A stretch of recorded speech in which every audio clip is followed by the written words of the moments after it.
ఆదివాసీ నాయకులకు, ఆదిలాబాద్ జిల్లా ఆదివాసీ ప్రజలకు, సర్పంచ్లకు, ఉపాధ్యాయ మిత్రులకు, విద్యార్థి మిత్రులకు అందరికీ కూడా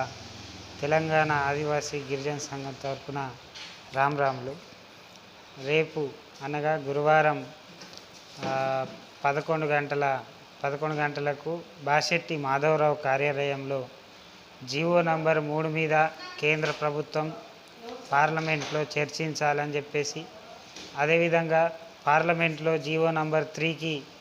అనుకూలంగా మార్చి జీవో 3ని కాపాడేటట్టు పార్లమెంట్లో చట్టం చేయాలని చెప్పేసి, ఆ చట్టాన్ని 9వ షెడ్యూల్లో చేర్చాలనే డిమాండ్ తోటి, అదేవిధంగా ఈ మధ్యకాలంలో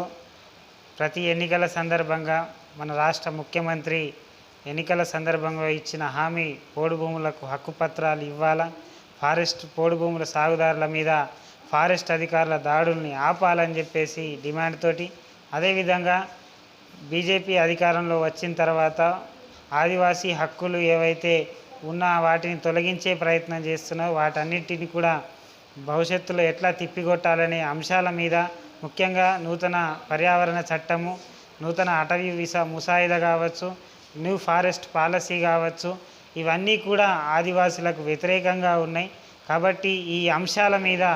ఆదివాసీల బ్రతుకుల్ని మార్చే అంశాల మీద రేపు రౌండ్ టేబుల్ సమావేశం అనేది